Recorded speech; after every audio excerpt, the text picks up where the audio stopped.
As a homicide detective, I worked over 250 murders. Of the cases I was primary investigator, I solved all of them. Today, Rod is going to break down what's right and wrong in Hollywood crime scenes.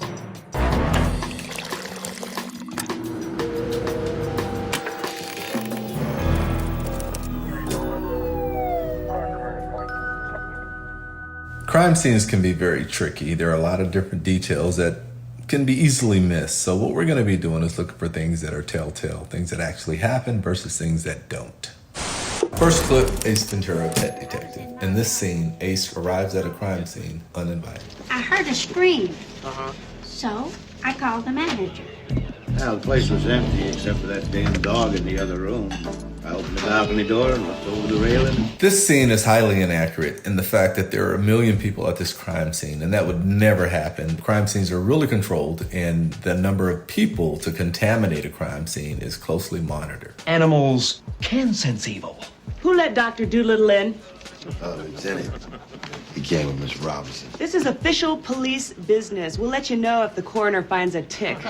Crime scenes are often guarded by a patrol officer, and when people enter crime scenes, their names are taken and they're screened and they're scrutinized. So the fact of Ace just popping up in a crime scene and nobody knowing it would probably never happen. So, you don't think this is an obvious suicide, Mr. Pet Detective? Well, I wouldn't say that. Lord knows there's plenty of evidence here to support your theory. Except, of course, for that spot of blood on the railing over there. A person collecting blood has to collect the blood from the state it's in. It has to be photographed and swabbed and preserved. The other thing is it's an incredible biohazard. No one would ever put their hand or finger in blood to see if it is blood. If anything, they'd run away from it. Roger Podacter went out after work. He had a few drinks and he came home. But he wasn't alone. Someone else was with him in this apartment. There was a struggle and he was thrown over that balcony. Roger Podacter didn't commit suicide. He was murdered. Well, that's a very entertaining story, but unfortunately, real detectives have to worry about that little thing called evidence. What's cool about this scene is Ace is sort of the renegade guy who's not supposed to be there, and everyone else there has the same theory or thought process going on. And actually that happens a lot. There's always a bunch of people that know so much and one person who's always discounted, but that person actually thinks clearly. This is double pane soundproof glass. There's no way that neighbor could have heard Podacter scream on the way down with that door shut. The scream she heard came from inside this apartment before he was thrown over the balcony, and the murderer closed the door before he left. Yes! There's a theory that someone screamed or someone heard someone scream, and there's something that physically prevents that from being possible, then that theory has to go out the window, and that's clearly what's happened in this case.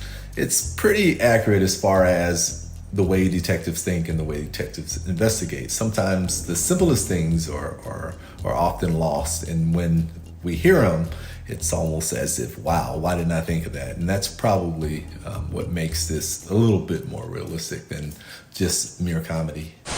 Next up, Breaking Bad. Saul Goodman sent me.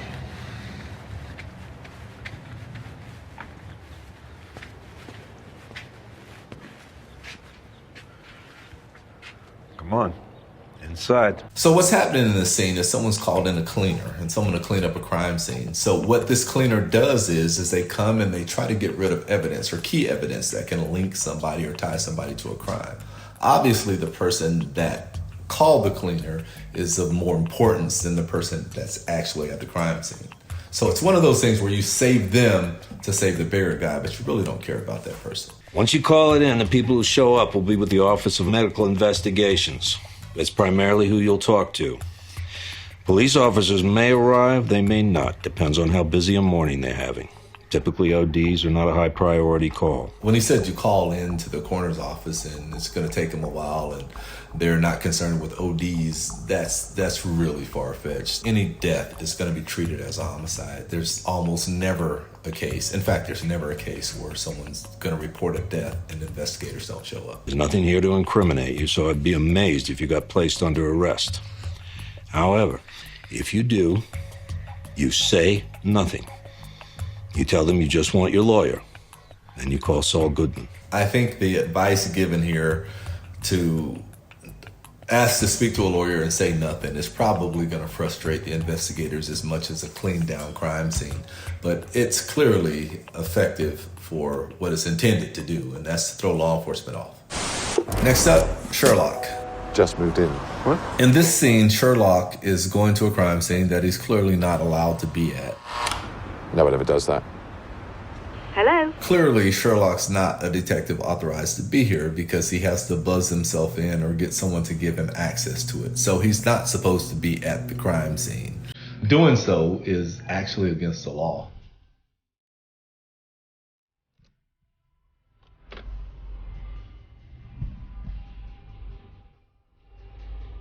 Sneaking into an apartment complex or crime scene and climbing through a window, breaking and entering is felonious behavior, so it's not going to happen. The part, especially where he's kicking in the door, is really unrealistic. That alters the crime scene way too much, and it's just not going to happen. What about this morning? Those letters you were looking at? Bills? Yes. He was being threatened. Bag this up, will you? And Not by the gas see board. if you can get prints off this glass. Yeah, once he goes inside the apartment and reaches down the throat of the dead person, that would never happen. I mean, the bodies are always jurisdiction of the coroner. The fact that an investigator, detective, private investigator would do something like that is actually against the law. Coffee table on the left-hand side, coffee mug handle pointing to the left. Power sockets, habitually use the ones on the left. Pen and paper on the left-hand side of the phone because he picked it up with his right and took down messages with his left. You want me to go on? When a detective goes to a crime scene, it works in milliseconds. You scan a room, you come up with all sorts of things that you don't realize you're even processing. Like you'll come up with the fact that someone's left or right-handed by the way things are placed in an apartment. So that's pretty accurate. Next up, CSI. This scene of CSI involves a murdered victim and the suspect who's gotten himself stuck in cement. Found him, figured he had a free pass and picked his pocket. This is pretty unrealistic. She's clearly laughing quite a bit. That probably wouldn't happen. I mean, police officers and detectives, we make jokes sometimes, but this is kind of over the top. Who's your lady friend? Never saw that woman before in my life. Look, you're not going anywhere.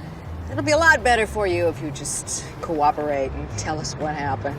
Yeah, not real realistic that someone would question somebody while they're stuck in the cement. Interrogations are really serious deals, not only to gather information, but to preserve rights. And, you know, one of the biggest things is someone not feeling forced or coerced into making a statement. And I think being stuck in the cement is probably qualifying of that. You want to know what happened? Mm-hmm. Figure it out yourself. That's the fun part. So I've never seen anything like this before, but I have seen people that committed crimes and it got caught red-handed because they got stuck.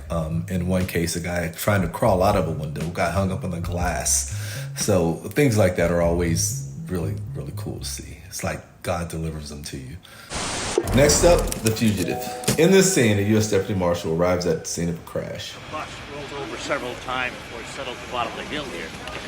I don't know if I passed out or what, but when I looked up, the train was bearing down on us, fast. I don't know how. It's still kind of hazy, but somehow I grabbed him and I pushed him out of the bus. Questioning a suspect or who you may think is a suspect outside in the open in front of everyone is probably something that's never going to happen. Excuse me, Sheriff. I'm Deputy United States Marshal Samuel Gerard. I'd like to talk to you. I'll be with you in just a minute. Locals are not really crazy about federal agents coming in and taking over their crime scenes. This is pretty accurate because sometimes there's a lot of tension between the two different agencies or two different jurisdictions. I'd like to recommend checkpoints on a 15-mile radius at I-57, I-24, and over here on Route 13 east of Chester. Whoa, wait a minute. The prisoners are all dead. And the only thing checkpoints are going to do is get a lot of good people frantic around here and flood my office with calls. Well, shit, Sheriff. I'd hate to see that happen, so I guess I'll take over your investigation. Overall, this is completely inaccurate. The fact is that U.S. Marshals Recovery or Fugitive Task Force usually respond after they're called in by local law enforcement. In this scene, it's obvious that it's coming off as if though they have a higher jurisdiction and they can go to a scene and kind of take over. In actuality, that doesn't happen or it will never happen. Next up, the mentalist. In this scene, the mentalist arrives to investigate the murder of a college student. Housemates woke up and found him like this. Name's Tyler Van Camp, sophomore studying business. Practice squad linebacker. You sure about Lisbon? Did you hear it from her? Did you hear it from other people? This is pretty interesting because that actually happens. You know, the conversation has started about something that has absolutely nothing to do with the crime scene.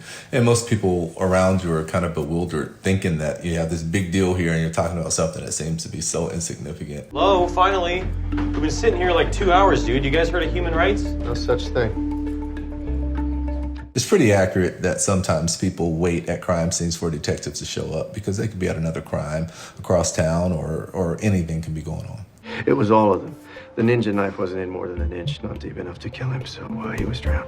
In a kiddie pool? Well, only if someone was helping him along. I mean, big athletic guy like Tyler, I would guess that would be a job for 2 people. Yeah, but why drown him? Well, probably something to do with the drunken card game that took place here last night. They used toy money as chips. It makes policemen look really, really cool to be able to come up with such an elaborate process of what happened is probably as far-fetched as you're going to ever get. You wear your watch on your right hand, probably left-handed, so judging by the angle and the depth of the wound, I would guess that it was you that stabbed Tyler in the back to stop him from throttling Barry here. Now, stabbing Tyler in the back didn't help much, made him madder. He chased you outside, he fell in the pool. That's when you two, with the still damp sneakers, got on top of him and held him down until he drowned. Something very inaccurate about this is that no detective would ever give a theory to suspects, especially all of them, or sitting right there. Because once you are wrong, even a little bit, you lose credibility and your case is pretty much blown from that point. The other thing is, you know, to determine how someone died or the stab wound would never be done without an actual autopsy. And you all came inside and cleaned the room. Now, what self-respecting student voluntarily throws away perfectly good vodka? Can we go now? I've accepted it. I guess so. You're all under arrest. He doesn't have enough to arrest one of them, much less all of them. The fact is that there's no evidence whatsoever. Overall, the scene is pretty highly inaccurate. Next up, Zodiac. In this scene, detectives arrive to investigate the final murder of the infamous Zodiac killer. Kids who called it in saw the suspect from that window. Did you hear a shot? No. We first saw him in the front seat, thought he was a drunk fighting with the driver. Oldest kid ran downstairs to get a better look from the dining room. Described him as a white male, glasses, crew cut, stocky, wearing a dark jacket. Wait, I thought someone said he was black. That's the description that went out to radio cars. Yeah, we already corrected it. Oh, well, that's good. This starts off really well as far as authenticity. There's a lot of talk about the suspect and there's a mix-up on who the suspect is or description of the suspect, which is common. It's a big deal because you can have a bunch of people look for the wrong person. Who rolled him? Stewards.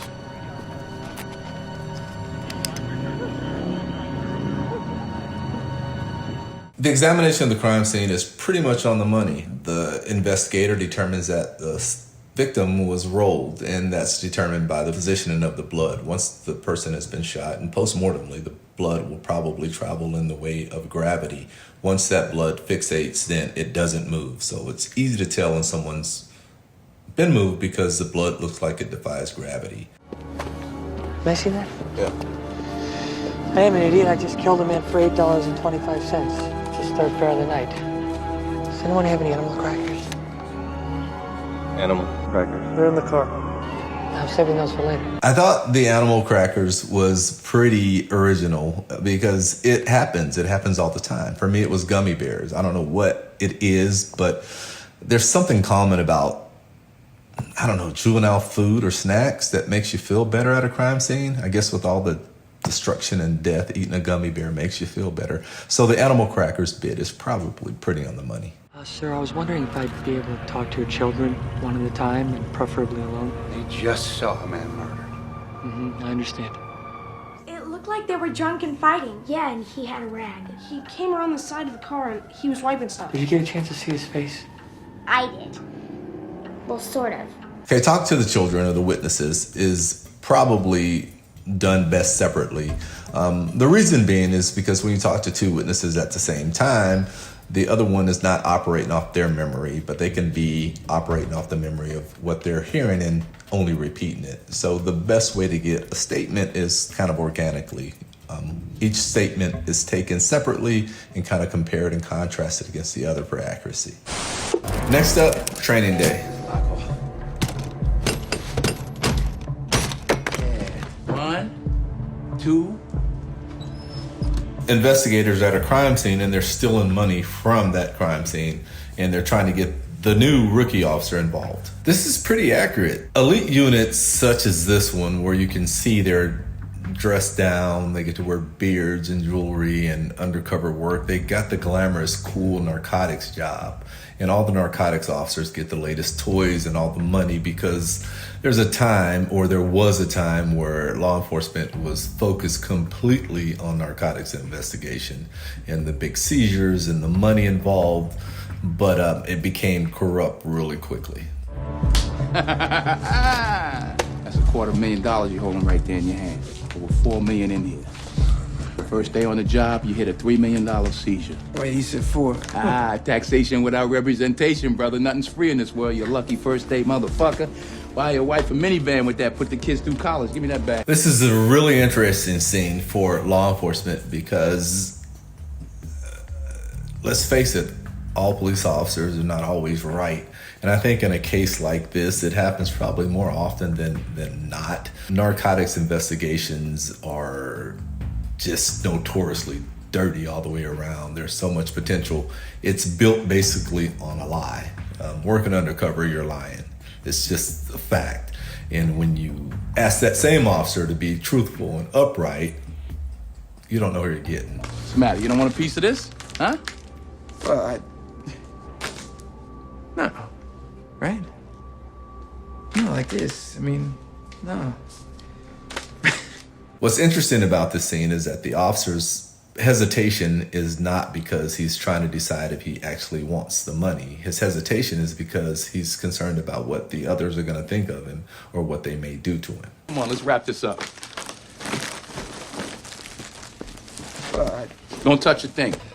Evidence. Stealing narcotics money is a clean steal. There's no way that anyone's ever going to know how much money they've taken. It's basically on the officer's honesty. I mean, who's going to call the police? The drug dealer? Last up, murder by numbers. See, I figured it was you at the house because Justin wouldn't know better than to walk through the wet beds. That was exactly 3:30. How long did you have to wait for her to come home?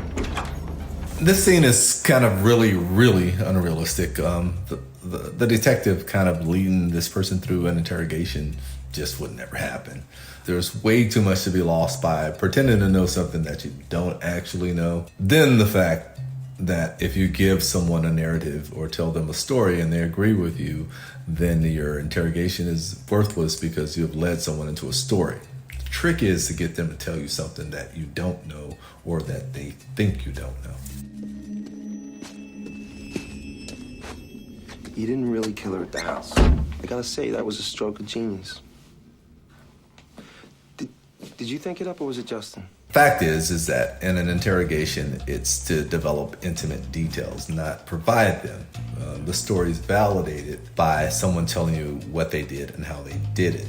Even if you know what they've done, you remain silent and listen to what they tell you. You can't ever, ever, ever lead someone into a statement because if they agree with you, it's pretty easy to get a false confession and an innocent person locked up. So people kind of stay away from that kind of tactic. But it looks cool on TV, I guess. You told him you were going to the ATM to get cash for the pizza.